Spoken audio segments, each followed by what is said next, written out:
जय हिंद। आप सभी लोगों का VRS क्लासेस में स्वागत है। आप मैथ में आ गए हैं। आपका फर्स्ट चैप्टर है कौन सा? संख्या पद्धति यानी नंबर सिस्टम। नंबर सिस्टम से रिलेटेड हम पढ़ेंगे कुछ आपके नई नई चीज़ें। देख रहे थे नंबर सिस्टम में आपका संख्याओं से आपको क्वेश्चन जरूर आता है, तो देख लीजिए। आपका प्राकृत संख्या यानी नेचुरल नंबर कौन कौन से नेचुरल नंबर किसे कहते हैं? एक से लेकर अनंत तक की संख्याएं आपकी कैसी संख्याएं हो जाती हैं? Natural number. नेचुरल नंबर अगर पूछ दिएगा तो आप क्या बताएंगे? एक से लेकर अनंत तक की संख्याएं आपकी हो जाएंगी प्राकृत संख्याएं या नेचुरल नंबर। इन्हें किससे कैसे डिनोट करते हैं? एन से डिनोट करते हैं। आपका एक से लेकर अनंत तक की संख्याएं आपकी प्राकृत संख्याएं हो जाएंगी। अगर पूर्ण संख्या की बात करें यानी होल नंबर आपका जीरो से लेकर अनंत तक की संख्याएं कैसी हो जाएंगी? आपकी होल नंबर। पूर्ण संख्याओं की शुरुआत कहाँ से होती है? जीरो से होती है। और प्राकृत संख्याओं की शुरुआत कहाँ से होती है? एक से होती है। इसको याद रखिएगा कि ये क्वेश्चन आता है कि अगर पूर्ण संख्याएं आपकी कौन सी हैं, तो जीरो से लेकर अनंत तक की संख्या आपकी पूर्ण संख्याएं होती है। यानी जीरो, एक, दो, तीन सब क्या है? पूर्ण संख्याएं हैं। अगर सम संख्याएं की बात करें यानी इवन नंबर, ऐसी संख्याएं जो दो से पूर्णतः विभाजित हो जाती हो, क्या ऐसी संख्याएं हैं? सम संख्याएं। सम संख्याओं की डिफिनेशन क्या हो जाएगी? दो ऐसी संख्याएं जो दो से पूर्णतः विभाजित हो जाती हो, क्या है? सम संख्याएं हैं। जैसे दो, चार, छः, आठ, क्या है? दो से भी विभाजित हो जाती हैं। विषम संख्या यानी ऑड नंबर की बात करें तो ऐसी संख्याएं जो दो से पूर्णतः विभाजित नहीं हो, वो कैसी संख्याएं आपकी? ऑड संख्याएं। जैसे आपको हो जाएंगे एक, तीन, पाँच, सात, 11। एक ऐसी और संख्याएं जो दो से पूर्णतः विभाजित नहीं होती, वो कैसी हो संख्याएं? ऑड संख्याएं यानी विषम संख्याएं। आपको भाज्य संख्या की बात करें कम्पिटिटिव नंबर, तो कम्पिटिटिव नंबर एक व स्वयं के अतिरिक्त कम से कम एक और गुणनखंड हो, वह कैसी संख्याएं हैं? आपकी हो जाएंगी भाज्य संख्याएं। भाज्य संख्याएं की अगर बात करें तो क्या होगा? इसका डिफिनेशन एक व स्वयं से अतिरिक्त कम से कम एक और गुणनखंड हो, यानी एक या स्वयं के अतिरिक्त एक और गुणनखंड हो। जैसे दो गुणे तीन, दो तिहाई छः आपको हो जाएगा। आपका तीन गुणे तीन हो जाएगा, तीन तिकाई नौ हो जाएगा, पाँच दूनी 10 यानी एक के अलावा 10 से कम 10 भी हो जाएगा, 9 कम ना हो। लेकिन एक इसमें क्या कह रहा है? एक या स्वयं के अतिरिक्त दो एक और गुणनखंड होना जरूरी है। तो कैसे हो जाएंगे? ये देख लीजिए गुणनखंड। अभाज्य संख्याएं के यानी प्राइम नंबर की बात करें तो क्या कौन सी संख्याएं हो जाएंगी? एक व स्वयं के अलावा किसी और संख्या से विभाजित नहीं होती। एक या स्वयं के अलावा यानी एक से विभाजित होंगी और स्वयं से विभाजित होंगी, वो कैसी संख्या है? अभाज्य संख्या है। जैसे आपका दो, तीन, पाँच, ये कैसी संख्याएं? आपकी अभाज्य संख्याएं हैं। अगर विषम संख्याओं की बात करें, आपकी कहाँ तक हो गया था? आपका अभाज्य संख्याएं तक हो गया था। जो एक व स्वयं के अलावा किसी और संख्या से विभाजित न हो, कैसी संख्याएं हैं? आपकी अभाज्य संख्याएं। जैसे दो, तीन, पाँच यानी एक से विभाजित होंगी और स्वयं से विभाजित होंगी। आपको परिमेय संख्या की बात करें तो जिसे P/Q के फॉर्म में लिखा जाता है, कैसी संख्याएं हैं? परिमेय संख्याएं हैं। यानी 1/2 आपको होगा, 4/5 हो गया, 9/7 हो गया, 2/3 हो गया। ये सब की संख्या है आपकी परिमेय वो इस संख्याएं हो जाएंगी आपकी परिमेय संख्याएं। अपरिमेय संख्या की बात करें तो जिनको P/Q के रूप में व्यक्त ना किया जा सके, वो कैसी संख्याएं हैं? आपकी अपरिमेय संख्याएं हैं। जैसे √3, √5, √6, ये सब कैसी संख्या है? अपरिमेय संख्या है। पाई भी कैसी संख्या है? आपकी अपरिमेय संख्या। तो अगर अपरिमेय संख्या पूछेगा तो आपका अंडर रूट वाली जितनी भी संख्याएं हो जाएंगी आपकी कैसी संख्या हो जाएंगी? अपरिमेय संख्या हो जाएगी।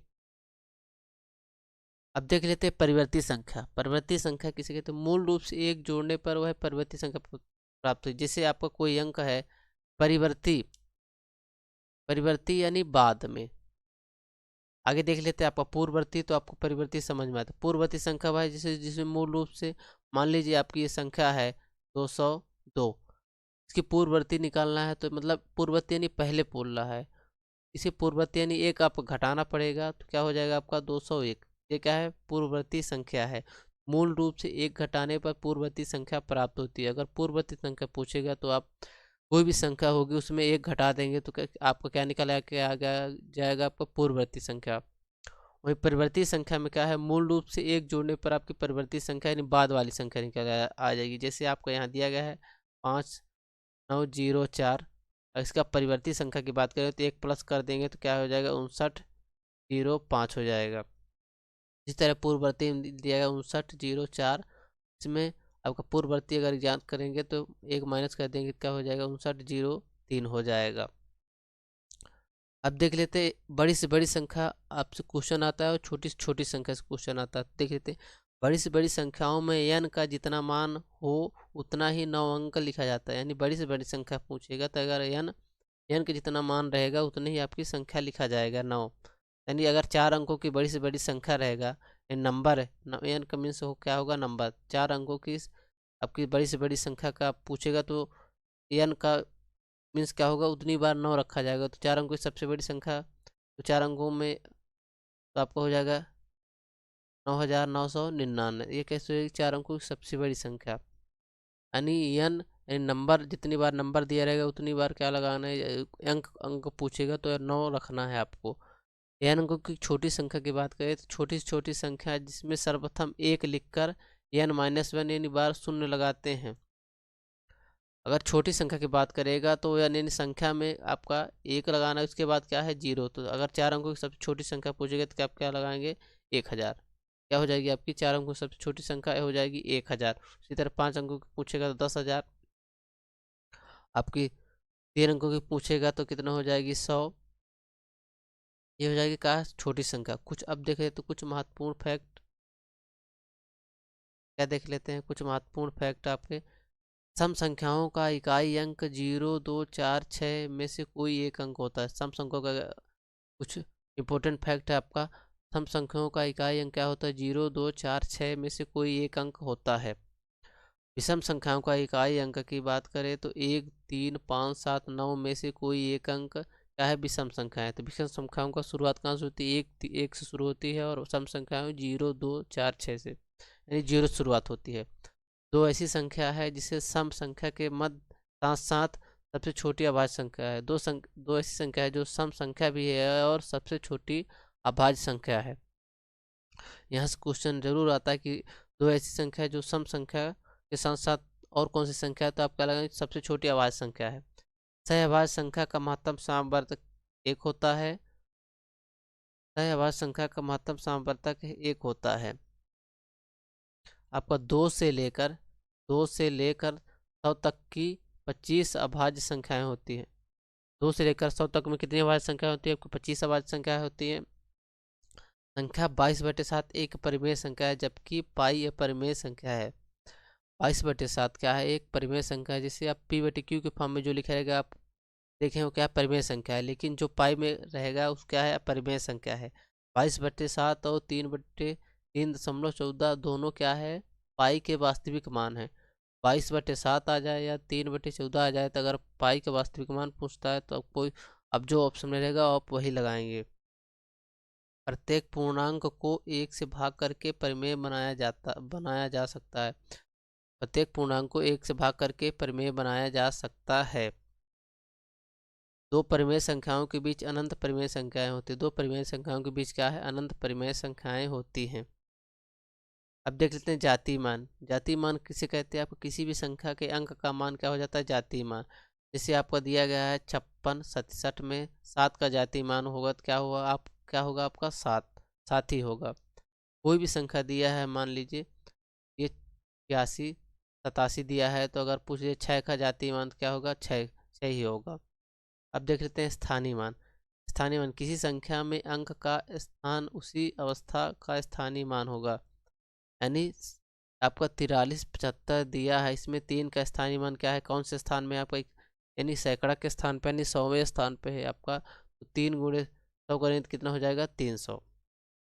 जैसे आप एग्जाम्पल देख लेते हैं 56, 78, 9 आपका दिया गया है। तो अगर 9 का स्थानीय मान पूछे इकाई अंक में है तो आपका 9 ही हो जाएगा। और 8 का अगर स्थानीय मान की बात करेगा तो आप कितना दहाई अंक में है, तो 8 गुणे 10 तो आपका हो जाएगा 80। उसी तरह 7 में का स्थायी मान पूछेगा, स्थायी मान, तो आप क्या लगाएंगे, सैकड़ा में है तो 7 गुणे 100 यानी 700 हो जाएगा। इस तरह आपका स्थायी मान। आपका यहाँ से एक क्वेश्चन आता है, अब क्वेश्चन में लिया गया है 56, 93, 87 में 9 के स्थानीय मान एवं वास्तविक मान में कितना अंतर है। तो यहाँ क्या है, 9 का स्थानीय मान की बात करें तो कौन से अंक में, इकाई, दहाई, सैकड़ा, हजार, हजार में स्थान में, तो क्या है इसका मान क्या हो जाएगा, 9000 हो जाएगा। और जाति मान तो उसका सेम ही रहता है, वो बदलता नहीं, तो 9 हो जाएगा। तो 9000 में 9 घटाएंगे कितना आ जाएगा, आ जाएगा आपका 8995। क्या हो जाएगा इसका अंतर। इस तरह के क्वेश्चन क्या आते हैं आपका स्थानीय मान और जातीय मान से। अब देखिए तो कुछ इंपॉर्टेंट पॉइंट आपका, एक अभाज्य संख्या विषम हो सकती है। एक अभाज्य संख्या है जो वो है क्या है, विषम भी संख्या हो सकती है। पूर्णांक 1 से लेकर 100 तक में अभाज्य युग्मों का योग कितना होता है। पूर्णांक 1 से लेकर 100 तक के मध्य अभाज्य युग्मों का योग आपका कितना होता है, 8 होता है। 1 से 100 तक की सभी प्राकृतिक संख्याओं में विभाजित होने वाली सबसे छोटी संख्या कितनी है, कौन सी है आपकी, 25, 20। 1 से 10 तक की सभी प्राकृतिक संख्याओं से विभाजित होने वाली सबसे छोटी संख्या, अब क्या लगाएंगे, 2520 होगी। सबसे छोटी ऋणोत्तर अभाज्य पूर्णांक संख्या कौन होगी आपकी, -2। सबसे छोटी ऋणोत्तर अभाज्य संख्या पूछेगा तो क्या लगाएंगे आप, -2। किसी सम संख्या जो अभाज्य है वह कौन सी संख्या हो जाएगी, 2। किसी सम संख्या जो अभाज्य है वह एक ही संख्या कौन सी है आपकी, 2, जो अभाज्य भी है और सम भी है। पाई क्या है, अपरिमेय संख्या है। पाई क्या है आपका, अपरिमेय संख्या है। यहाँ से आपका संख्या पद्धति के क्वेश्चन कंप्लीट होते हैं, जो आपके एमपीटीटी के लिए मेनली इम्पोर्टेंट है, उतना ही आपके लिए पढ़ाया जा रहा है, ना कि एक्स्ट्रा। तो आप